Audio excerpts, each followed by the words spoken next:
Hello everyone, this is agree of videos. और आज की वीडियो में हम देखेंगे पार्ट 3 और पार्ट 4 उत्तराखंड के जनरल साइंस एंड टेक्नोलॉजी के मेंस के एग्जाम का। सो हमने फर्स्ट पार्ट में कवर किए थे क्वेश्चंस जो कि 20 वर्ड्स तक की लिमिट के थे। फिर हम आए सेकंड पार्ट में जहां हमने 50 वर्ड्स तक के क्वेश्चंस को आंसर किया। अब हम जा रहे हैं थर्ड पार्ट की तरफ जिसमें कि 7 क्वेश्चंस हैं, जिसमें से हमें 5 करने हैं और 8 मार्क्स की इसकी वेटेज है। इसमें पहला क्वेश्चन है, explain in detail email, e commerce, searching and M commerce applications of internet. तो इलेक्ट्रॉनिक मेल जिसे हम ईमेल कहते हैं वहां से हम स्टार्ट करेंगे। 125 वर्ड्स अप्रोक्सीमेटली में ये जाना चाहिए, तो उसमें हम सारी चीजों को कुछ डायग्रामेटिकली भी हम इसमें प्रेजेंट करेंगे ताकि एक्स्ट्रा मार्क्स इसमें फेच होते हैं। इलेक्ट्रॉनिक मेल, इसको हम ईमेल बोलते हैं, जिसे ये यूज किया जाता है इलेक्ट्रॉनिक डिवाइस, एक मेथड है जो कि यूज करता है इलेक्ट्रॉनिक डिवाइस को डिलीवर करने के लिए मैसेज को कंप्यूटर्स के नेटवर्क के बीच में, एक कंप्यूटर से दूसरे कंप्यूटर की तरफ एक्सचेंज करने के लिए शॉर्ट हैंड मैसेजेस को एक दूसरे रेसिपिएंट के टुवर्ड्स। अगला है इलेक्ट्रॉनिक कॉमर्स, इसे हम ई कॉमर्स कहते हैं। एक ऐसा प्लेटफॉर्म है जिसमें कि बाइंग और सेलिंग होती है गुड्स या सर्विसेज की इंटरनेट के प्लेटफॉर्म के थ्रू। फिर सर्चिंग और फाइंडिंग में क्या डिफरेंस होता है? कई बार क्वेश्चन फाइंड का भी आता है। फाइंड में क्या होता है, जब आप फाइंड करने का ट्राई करते हो किसी एक पर्टिकुलर टेक्स्ट को किसी भी करंट डॉक्यूमेंट या करंट वेब पेज पे या करंट पीडीएफ या किसी भी फॉर्मेट में, कोई भी फॉर्मेट में हो सकता है। सर्च में क्या होता है, जब आप टेक्स्ट को देखते हो मल्टीपल डॉक्यूमेंट्स में या फिर मल्टीपल पेजेस में, तो वो है सर्च का फंक्शन। अगला है मोबाइल कॉमर्स। क्या होता है मोबाइल कॉमर्स? एम कॉमर्स है। इसमें वायरलेस हैंडहेल्ड डिवाइसेस जैसे कि सेल फोन्स हैं, टैबलेट्स हैं, इनके थ्रू हम कमर्शियल ट्रांजैक्शन जैसे कि ऑनलाइन ट्रांजैक्शंस करते हैं, जिसमें कि परचेज भी होती है, sale of products, online banking, paying bills etcetera, सारी चीजें इसमें इन्वॉल्व हैं। एम कॉमर्स के कुछ कुछ अगर आप कोलैबोरेशंस देखो तो मोबाइल बैंकिंग है, मोबाइल से टिकटिंग है, मोबाइल एंटरटेनमेंट है, मोबाइल एडवर्टाइजिंग मार्केटिंग है, मोबाइल पेमेंट, मोबाइल शॉपिंग, ये सभी इसमें इन्वॉल्व होते हैं। अब ई कॉमर्स जैसे हमने पढ़ा था, इसके कुछ टाइप्स होते हैं। ये होता है या तो बिजनेस टू बिजनेस सेल कभी होती है, बिजनेस से कंज्यूमर तक सेल होती है जैसे कि फ्लिपकार्ट के थ्रू आपको देखने को मिलता है। बिजनेस टू गवर्नमेंट सेल होती है, कुछ ऑर्गेनाइजेशन बिजनेस गवर्नमेंट से ट्रांजैक्ट करते हैं। कुछ होते हैं जो कंज्यूमर टू कंज्यूमर होते हैं, फिर ऐसे कंज्यूमर टू बिजनेस और कंज्यूमर टू गवर्नमेंट। तो इस तरीके से ये टाइप्स हैं ई कॉमर्स के। हो सकता है किसी और एग्जाम में ये क्वेश्चन बन के आ जाए, तो you should know the different types of that. अगला है draw a well level diagram of ultra structure of chloroplast. इसमें लाइट और डार्क रिएक्शन का क्या मीनिंग है, और क्लोरोप्लास्ट में किस पार्ट में रिएक्शंस होती हैं।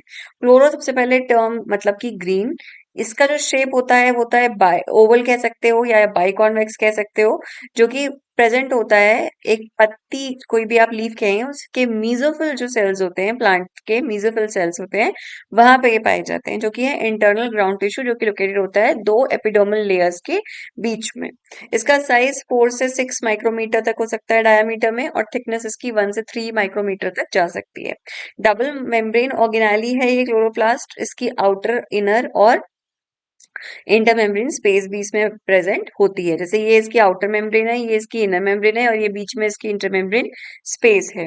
इसमें दो इंपॉर्टेंट डिस्टिंक्ट रीजन्स होते हैं जिन्हें हम ग्रेना और स्ट्रोमा बोलते हैं। जैसे कि ये आप देख सकते हैं, ये stack of grana is called as granum इसे बोला जाता है, और एक होता है स्ट्रोमा। स्ट्रोमा होता है ये बीच का एरिया, जो कि आप बेटर यहाँ समझ पाएंगे, इसको स्ट्रोमा कहते हैं। इस तरीके से आप पिक्चर में यहाँ देख सकते हैं, ये पार्ट्स का स्ट्रोमा है। ठीक है। क्लोरोप्लास्ट का इंपॉर्टेंट फंक्शन होता है फोटोसिंथेसिस करने का, इंपॉर्टेंट बेसिक मेन फंक्शन है इसका, और ये क्या करता है, लाइट एनर्जी को कन्वर्ट करता है सन से लेके केमिकल एनर्जी की फॉर्म में प्लांट्स के लिए, ताकि वो अपना फूड प्रोड्यूस कर सके। अब इसमें तीन अलग अलग वेरिएंट्स में मैंने यहाँ पे पिक्चर्स ली हैं, दी मतलब शो की हैं आपको। इसमें आउटर मेम्ब्रेन है, इनर मेम्ब्रेन है, इस तरीके से आप इसका सेक्शन दिखा सकते हैं, जिसमें कि आपको इसमें खाली ल्यूमिन स्पेस दिखाई देगी, थाइलाकॉइड दिखाई देंगे, इस तरीके का एक स्ट्रक्चर है, इसको थाइलाकॉइड बोलते हैं। ये बीच का जो दो थाइलाकॉइड्स को जो जोड़ता है वो है स्ट्रोमा लेमिला, ये इसकी इंटरमेम्ब्रेन स्पेस है, इसको स्ट्रोमा कहते हैं। अगर आप क्लोरोप्लास्ट के बारे में डिटेल्ड वीडियो चाहते हैं, प्लीज कमेंट बॉक्स में मेंशन कीजिएगा, मैं श्योरली उसे बनाऊंगी। ये वाला पार्ट है ग्रैनम। इस पार्ट को ग्रैनम बोला जाता है। ये इसकी इनर मेम्ब्रेन है क्लोरोप्लास्ट का। ये एनवेलप है 3 पार्ट में divided, outer membrane, inter membrane space और इनर मेम्ब्रेन। थाइलेकोइड की 2 पार्ट है। थाइलेकोइड की स्पेस इसे ल्यूमेन बोला जाता है और थाइलेकोइड की मेम्ब्रेन। देन इसमें आता है आपका स्ट्रोमल थाइलेकोइड्स, फिर आएगा ग्रेनल थाइलेकोइड्स, फिर आएगा आपका न्यूक्लियोइड जो कि डीएनए रिंग है। राइबोसोम इसमें प्रेजेंट होता है, स्टार्च ग्रेन्यूल होता है और प्लास्टोग्लोब्यूलस होते हैं। तो इस तरीके से इसका स्ट्रक्चर होता है। अब ग्रेना और स्ट्रोमा में क्या डिफरेंस है, थोड़ा सा इसे समझ लेते हैं। इसमें फिर डीपली इसको समझना पड़ेगा। जैसे मैंने बोला कि इन स्टैक्स को हम ग्रेनम बोलते हैं, ये वाली स्पेस स्ट्रोमा है। तो स्ट्रोमा एक homogeneous colourless jelly like matrix होती है जो कि क्लोरोप्लास्ट में प्रेजेंट होती है, अवेलेबल होती है। जो भी एंजाइम्स होते हैं फोटोसिंथेसिस की प्रोसेस के लिए वो डिसॉल्व होते हैं इसी स्ट्रोमा में। तो साइटोक्रोम सिस्टम, डीएनए और आरएनए जो होता है, अगर कोई साइंस बैकग्राउंड का या बायोलॉजी बैकग्राउंड का है वो इसे बेटर समझ पाएगा तो ये उसके लिए, अदरवाइज आप इसे स्किप भी कर सकते हैं। जस्ट फॉर द इंफॉर्मेशन आप इसे देख लीजिए बस। स्ट्रोमा जो है, डार्क रिएक्शन जो फोटोसिंथेसिस की होती है, ये होती है स्ट्रोमा में। एसडी करके आप इसे निमोनिक्स की फॉर्म में थोड़ा सा मेमोराइज भी कर सकते हैं। और ग्रैना में होती है लाइट रिएक्शन। तो जितनी भी लाइट रिएक्शन है, तो लाइट रिएक्शन के लिए जीएल के हिसाब से आप इसे एलजी या जीएल के हिसाब से आप इसे मेमोराइज कर सकते हैं। ग्रेना क्या है, ये डिस्क लाइक प्लेट्स होती हैं जो कि एम्बेडेड हैं स्ट्रोमा के अंदर, और ये इंटरकनेक्टेड होती हैं थाइलाकोइड की मदद से। और इसमें क्या क्या प्रेजेंट होता है ग्रेना में? ग्रेना में आपको क्लोरोफिल ए, क्लोरोफिल बी, आपको कैरोटीन, जेंथोफिल्स, ये सभी प्रेजेंट मिलेंगे ग्रेना में। जो भी लाइट रिएक्शन होती है, जैसे मैंने पहले बताया कि फोटोसिंथेसिस की लाइट रिएक्शन ग्रेना के अंदर होती है, तो वो भी आप एक इंपॉर्टेंट पैरामीटर इसमें मेंशन कर सकते हैं। लाइट रिएक्शन और डार्क रिएक्शन का जैसे हमने नाम लिया तो इसका मतलब भी समझ लेते हैं। लाइट रिएक्शन ग्रेना में होती है, डार्क रिएक्शन स्ट्रोमा में होती है, इसी से इंटरकनेक्टेड है, तो ये तो सेम ही फैक्ट है। ये लाइट रिएक्शन लाइट की प्रेजेंस में होती है और डार्क रिएक्शन होती है लाइट की एब्सेंस में। लाइट रिएक्शन में एब्जॉर्ब की जाती है ऑक्सीजन और लाइट एनर्जी, जबकि डार्क रिएक्शन में एब्जॉर्प्शन होता है सिर्फ CO2 का। इसका लाइट रिएक्शन का जो एंड प्रोडक्ट होता है वो होता है आपका ऑक्सीजन, एटीपी और NADPH। और डार्क रिएक्शन का जो एंड प्रोडक्ट होता है that is glucose. Photolysis of water जो होता है वो लाइट रिएक्शन में होता है, और डार्क रिएक्शन में होती है मोस्टली कार्बन फिक्सेशन की एक्टिविटी। जो फर्स्ट स्टेज ऑफ फोटोसिंथेसिस है वो है लाइट रिएक्शन, और सेकंड स्टेज पे आते हैं फोटोसिंथेसिस के तो ये है डार्क रिएक्शन। साइमल्टेनियसली ये इवेंट्स चलते रहते हैं, light reaction and dark reaction. ठीक है। अगला है, क्या है characteristics of a good paint, describe briefly different components of paint. Characteristics की बात करें तो बेसिकली आपका अगर एक रूम है, आपको पेंट करना है, तो मेन बेसिक चीजें क्या है? एक जगह पे इकट्ठा ना हो, स्प्रेडिंग पावर अच्छी हो उसकी, ड्राई करे फटाफट, ड्यूरेबल हो, टफ हो, रेसिस्टेंट हो वियरिंग या फिर किसी भी ड्राइंग को लेकर के, कलर फेड नहीं होना चाहिए, स्मूथ होना चाहिए, फ्रीली काम करना चाहिए, becomes dry with in few hours, cracking नहीं होनी चाहिए, स्मूथ और प्लीजिंग अपीयरेंस होनी चाहिए। तो ये तो कुछ बेसिक पैरामीटर्स हैं, इसमें कुछ साइंस ज्यादा लग नहीं रही है। आप इसे अपने घर से रिलेट करके, अपने रूम से रिलेट करके भी इसे बता सकते हैं।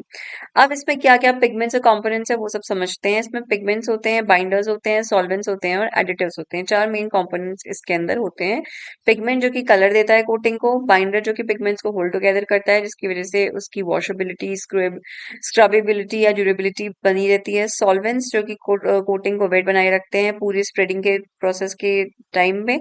और एडिटिव्स का इंपॉर्टेंट फंक्शन होता है जो कि किसी पर्टिकुलर स्पेशल फंक्शन के लिए डाले जाते हैं। तो इस तरीके से यहाँ पे आप समझ सकते हैं, वाटर है जैसे लेटेक्स एंड अदर बाइंडर्स है, पिगमेंट है, एडिटिव्स है, ये आप फर्स्ट इमेज में देख रहे हैं। सेकंड में इनका प्रोपोर्शन थोड़ा डिफरेंट हो गया, थर्ड में इनका प्रोपोर्शन फिर से कुछ ज्यादा चेंज हो गया है। तो ये इंग्रेडिएंट्स हैं components of paint, very very important part to learn. अगला है, explain the formation of holes in a semiconductor. So first of all you need to know here कि होल्स होते क्या हैं और कैसे बनते हैं।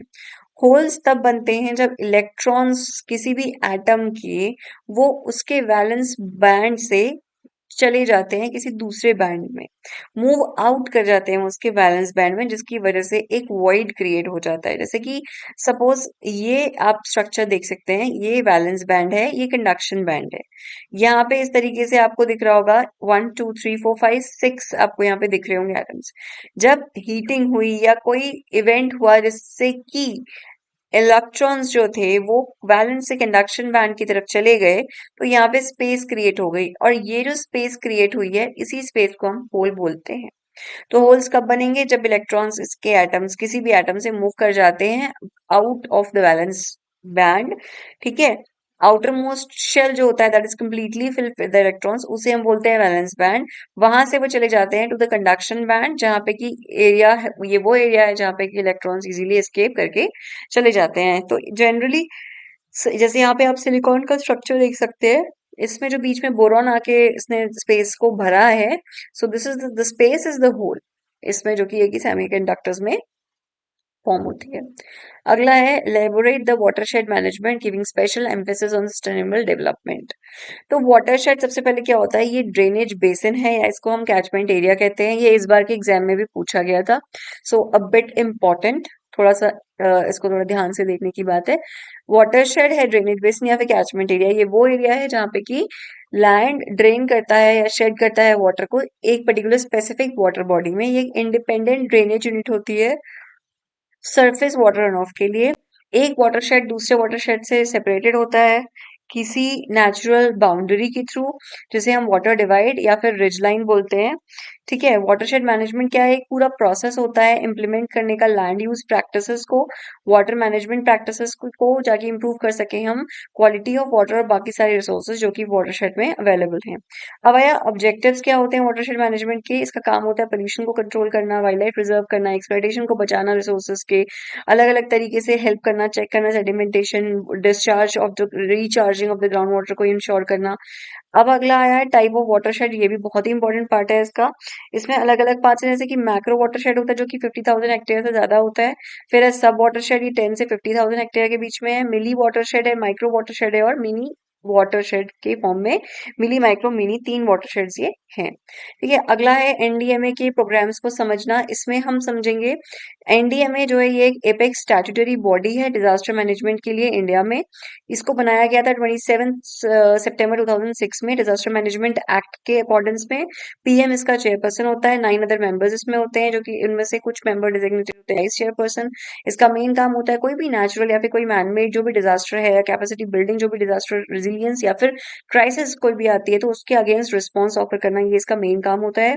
एनडीए में रन करती है अलग अलग प्रोग्राम्स मिटिगेशन के और रिस्पॉन्सिवनेस के स्पेसिफिक सिचुएशंस को लेकर के, फिर वो चाहे साइक्लोन मैनेजमेंट है, चाहे वो स्कूल सेफ्टी प्रोग्राम, चाहे वो डिसीजन सपोर्ट सिस्टम्स है, या फिर कोई और एक्टिविटी है। अगला है डिफाइन करना वैक्सीन और एनलिस्ट करना different types of vaccine. Vaccine important है, ये एक बायोलॉजिकल प्रेपरेशन होती है जिसमें कि प्रोवाइड किया जाता है आपको एक्टिव एक्वायर्ड इम्यूनिटी किसी भी पर्टिकुलर इन्फेक्शियस या फिर किसी मैलिग्नेंट बीमारी के अगेंस्ट। वैक्सीन टिपिकली ये कंटेन करती है एक एजेंट जो कि रिजेंबल करता है बिल्कुल उसी माइक्रो ऑर्गेनिज्म की जैसा जो कि डिजीज कॉजिंग है, और उसका ही एक वीक पार्ट आपकी बॉडी में इंजेक्ट किया जाता है, वीकेंड या फिर किल्ड फॉर्म उसी माइक्रोब का, किसी टॉक्सिन का, उसको इंजेक्ट किया जाता है बॉडी में और एक आर्टिफिशियल इम्यूनिटी प्रोवाइड की जाती है। The act of getting vaccine, ताकि इम्यूनिटी प्रोवाइड की जा सके किसी भी इन्फेक्शन के against, that is vaccination. And what is immunisation, आपको इम्यून बनाना किसी भी इन्फेक्शन के against, typically that is immunisation. ठीक है, type of vaccine whole inactivated होती है, सिंथेटिक होती है, रिकॉम्बिनेंट है, रिकॉम्बिनेंट बैक्टीरियल है, वायरल है, वायरस लाइक पार्टिकल है, डीएनए है। ठीक है, ब्रॉडली न्यूट्रलाइजिंग एंटीबॉडीज है, लाइव एटेन्यूएटेड वायरसेस हैं। तो इस तरीके से बहुत सारी क्लासेस हैं वायरस की जो कि आप बहुत ज्यादा डीपली अगर देखना चाहें तो इसमें समझ सकते हैं। लाइव एटेन्यूएटेड का एग्जांपल जैसे स्मॉल पॉक्स था, किल्ड होल ऑर्गेनिज्म का एग्जांपल जैसे टाइफॉइड है, टॉक्सॉइड का एग्जांपल डिप्थीरिया है, सब यूनिट का एग्जांपल एंथ्रेक्स है, वायरस लाइक पार्टिकल का एग्जांपल हेपेटाइटिस बी है। इस तरीके से यहाँ पे सारे एग्जांपल्स दिए हुए हैं। अगला है पार्ट 4, इसको हम नेक्स्ट वीडियो में देखेंगे। I hope you like the video, thank you for watching, please do subscribe to my channel, thank you so much guys.